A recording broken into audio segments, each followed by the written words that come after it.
Hello everyone.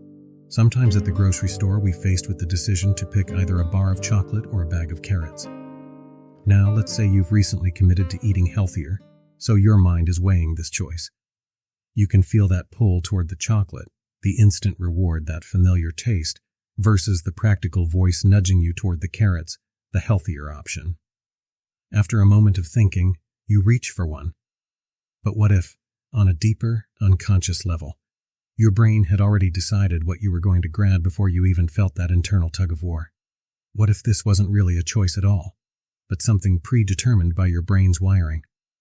That question, are we truly free to make decisions, or are our choices simply programs running on a preset path, isn't new. It's been debated for centuries by philosophers, neuroscientists, psychologists, and thinkers from all walks of life. Today, we'll explore this age-old dilemma from both the perspective of historical philosophy and modern neuroscience.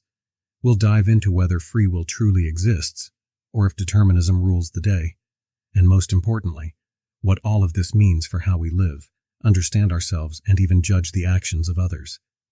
Let's take a step back and explore how philosophers through the ages have wrestled with the ideas of free will and determinism. We've covered many of these thinkers and concepts already on this channel, so be sure to check out those episodes for a closer look at each philosopher's perspective. Winding the clock back a few centuries, for many early philosophers, the idea of free will wasn't just about making choices. It was about what it means to be human, to have autonomy, and to be responsible for our actions. Starting with René Descartes. Descartes was a 17th century philosopher famous for his statement, cogito ergo sum, or I think therefore I am. For Descartes, this phrase captured something profound about human consciousness. He believed that our ability to think independently, our consciousness, was what set us apart from the physical world and the laws that govern it. Descartes proposed a concept called dualism, where he argued that the mind and body are separate. According to this view, the mind or soul exists in its own realm of free thought, unbound by physical laws.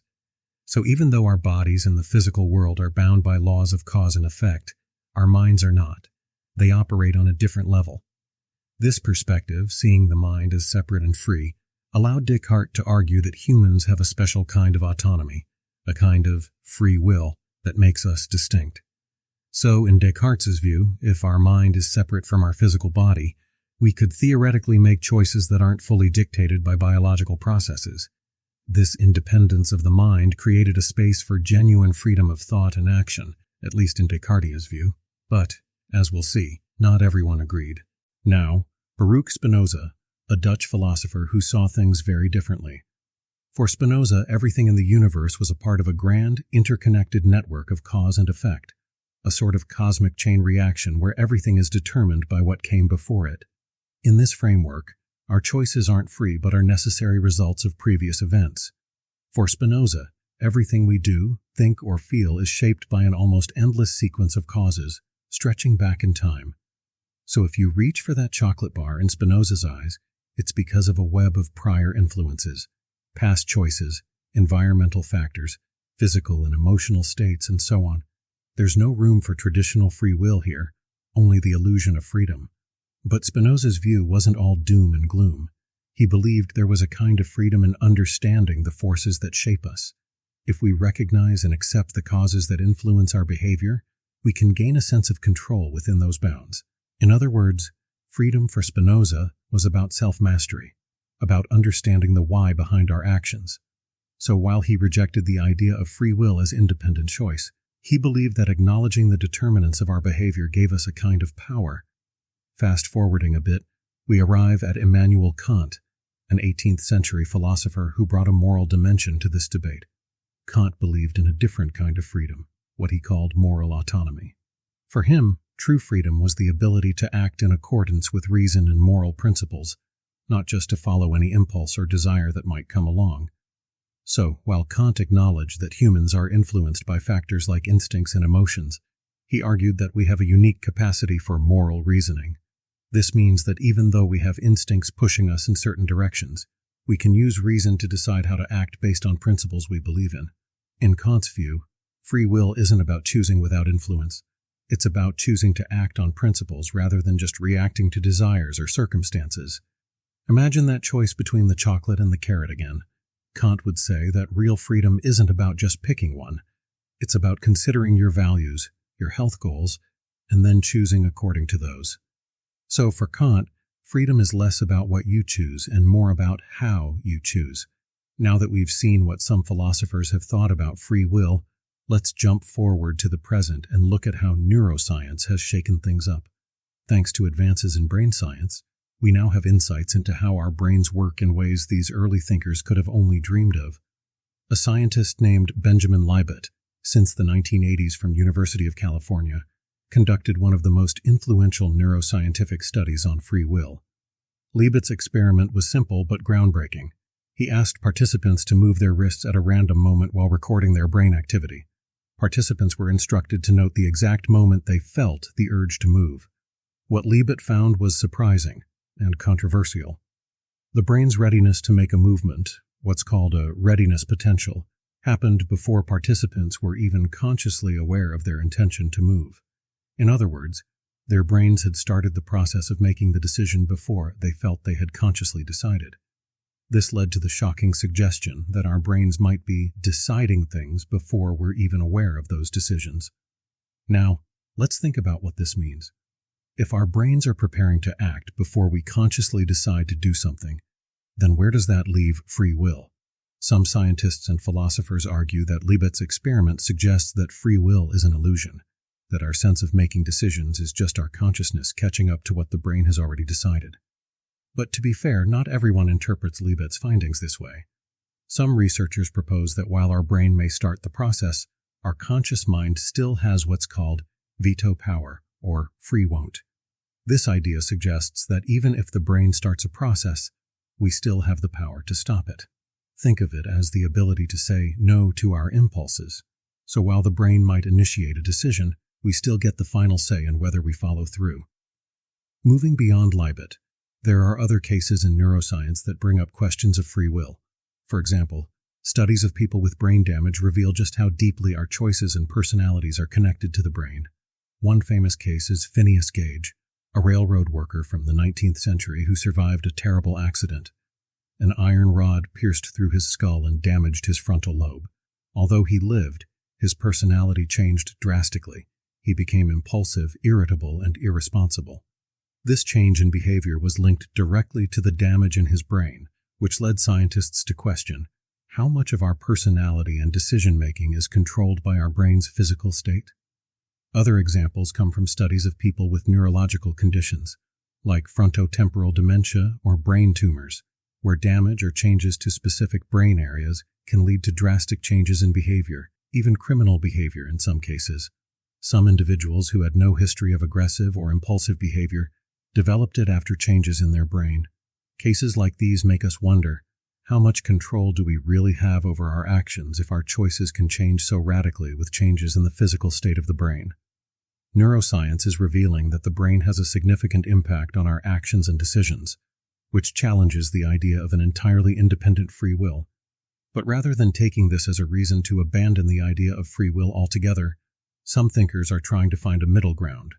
There is a concept known as neurocompatibilism, the idea that free will and determinism can coexist. Neurocompatibilism suggests that, while our actions may be shaped by brain processes, we still have a degree of autonomy, especially when our actions align with our own beliefs, values, and long-term goals. So, even if the brain's processes influence our decisions, if we act in ways that are consistent with who we want to be, that could still count as a kind of free will. Let's take that grocery store example again. If you pick the carrots because you genuinely want to live a healthier life, then you're acting in a way that aligns with your values, even if your brain's wiring and past experiences nudged you that way. Neurocompatibilism argues that this alignment between your values and actions is a kind of freedom, even if it's not total freedom. So, what does all this mean? Neuroscience suggests that our brains play a major role in shaping our choices, and even in deciding things before we become aware of them. But it also shows us that we're not completely without agency. Our brains have a degree of flexibility, what neuroscientists call neuroplasticity, or brain plasticity, as defined by our National Institute of Health as the ability of the nervous system to change its activity in response to intrinsic or extrinsic stimuli, by reorganizing its structure, functions, or connections after injuries, such as a stroke or traumatic brain injury, in other words, which means that we can, to some extent, shape how our brains operate through conscious effort, practice, and experience. Neuroplasticity allows us to adapt, to learn, and to change our habits, which gives us a kind of freedom within the bounds of our biology. In the end, neuroscience is giving us a richer, more nuanced understanding of what free will might mean.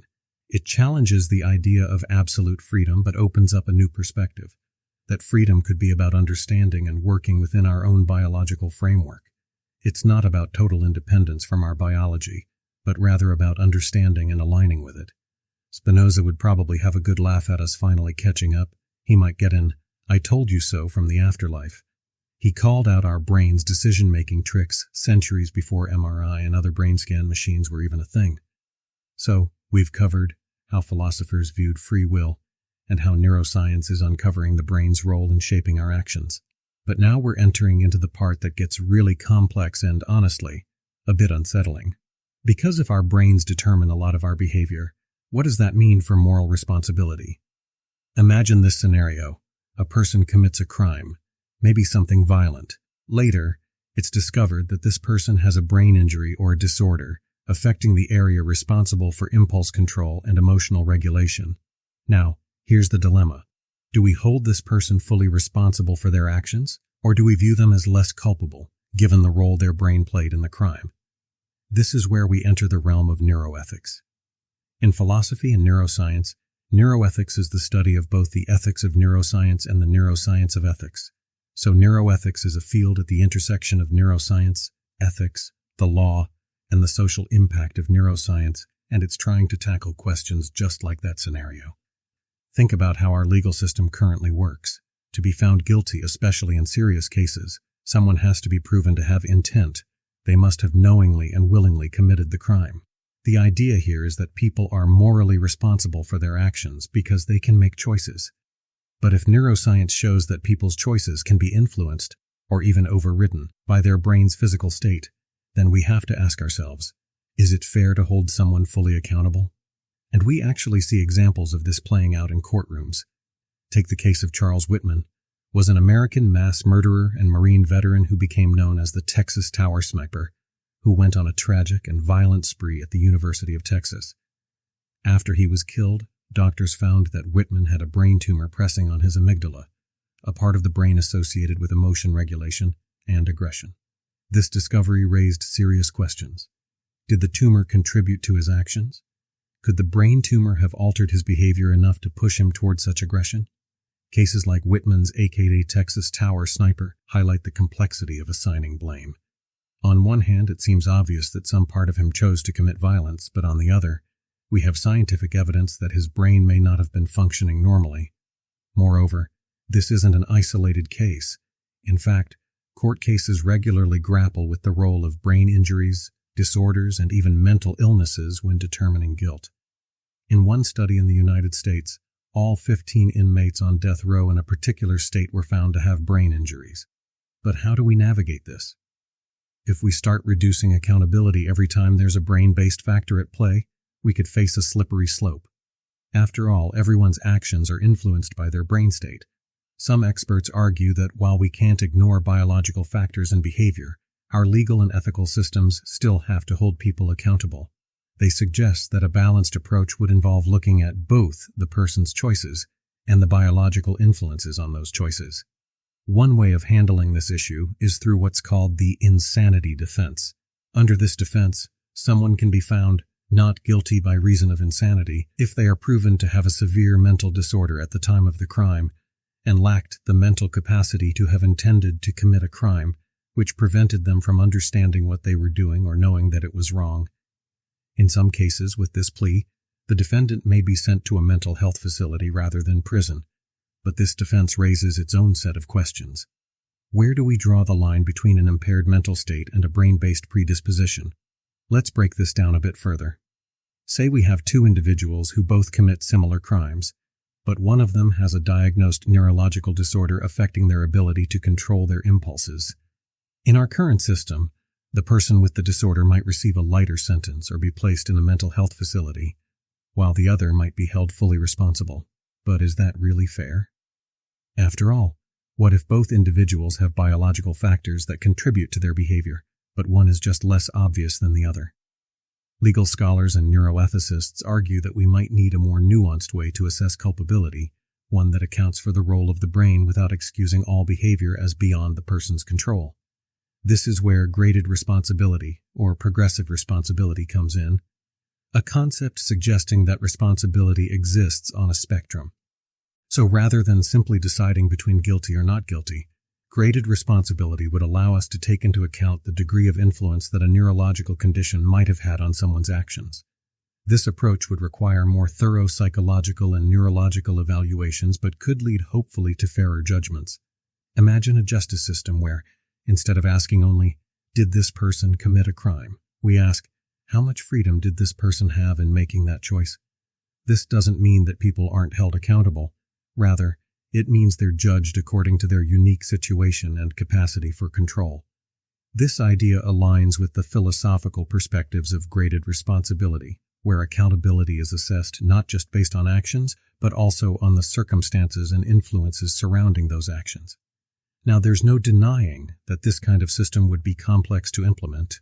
It challenges deeply held ideas about justice, accountability, and even our definition of a responsible person. But some argue that without recognizing the realities of neuroscience, we're holding people to an unrealistic standard of absolute control over their actions. In addition, if we know that some people have genuine neurological constraints, then it might be ethically wrong to ignore that when determining their punishment. Another layer to all this is how the public perceives these issues. There's a tendency to see cases involving brain damage or mental health issues as somehow less moral, almost as if these individuals lack the same moral fiber as others. But what neuroscience suggests is that anyone, given certain biological or environmental triggers, might find themselves acting in ways they wouldn't otherwise. So if we consider this, if we acknowledge that certain behaviors are influenced by brain chemistry, genetics, or upbringing, it doesn't mean that these individuals don't experience their own kind of ethical struggle. They may still feel guilt, responsibility, or shame. But if their actions are influenced by brain states they can't fully control, should they be seen as less moral than someone else? This question leads us to examine our own biases about free will and moral character. In some cases, juries are swayed by neuroscientific evidence that shows abnormalities in a defendant's brain, even if it doesn't entirely excuse the behavior. Studies have shown that when brain scans or expert testimony on brain damage are presented, juries often see the defendant as less responsible. This might be due to the perception that a damaged or atypical brain lacks the same capacity for choice that a normal brain would have. But again, this raises the question, where do we draw the line? If even minor variations in brain structure or function influence behavior, does it mean that everyone's capacity for moral responsibility exists on a spectrum? Earlier, we discussed neuroplasticity, the brain's ability to reorganize and rewire itself over time based on experiences, habits, and learning. This remarkable capacity for change could offer a hopeful perspective on the question of accountability. If we know that the brain can change, then individuals with certain behavioral predispositions might not be forever stuck in those patterns. For example, treatments like cognitive behavioral therapy, CBT, and even mindfulness practices have been shown to help people with impulsive or aggressive tendencies by reshaping neural pathways over time. Mindfulness practices, in this context, refer to techniques that involve focusing attention on the present moment in a non-judgmental way. These practices help individuals become more aware of their thoughts, emotions, and physical sensations, leading to better emotional regulation and improved mental health. Meditation, deep breathing exercises, and body scanning are common forms of mindfulness. And speaking of mindfulness, a big welcome to our newest member, Alexander Siuka, to the Mindful Philo channel. Now you're in good company with Mehmet, Aman Kase, and our precious Phoenix bird girl Jin Feng Young. Let's hope our mindfulness practices help us stay so focused that our brains don't wander off like they usually do, forgetting the point of this whole mindful philosophy thing. So when considering accountability, even if someone has a biological predisposition, neuroplasticity suggests that they can work toward behavioral changes. Indeed, neuroplasticity gives us a different kind of hope. If we support people in understanding and working with their brain's tendencies through therapy, education, or supportive environments, then we might empower them to take more ownership of their actions. This is especially relevant in legal cases, where rehabilitation rather than pure punishment might actually lead to more positive outcomes, both for the individual and for society. But of course, this brings us back to that tricky question. If someone's behavior changes, does that make them more or less responsible for past actions? In some cases, a person might genuinely be remorseful and transformed after therapy or brain-related treatment, yet they may still have to face consequences for actions committed when their brain was functioning differently.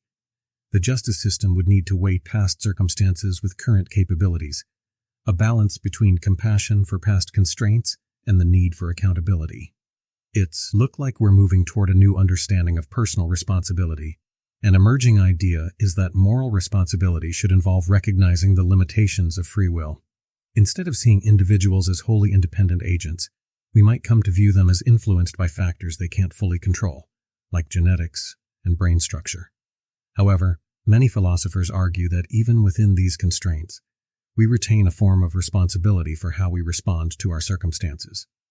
One philosophy, known as Compatibilism, redefines what it means to act freely. It suggests that freedom is compatible with a determined universe because freedom involves acting in accordance with one's own desires and motivations, not the absence of causal influences altogether. In this framework, free will and determinism are not mutually exclusive. A person can be determined by their biology, yet still be morally responsible if their actions align with their values or long-term goals.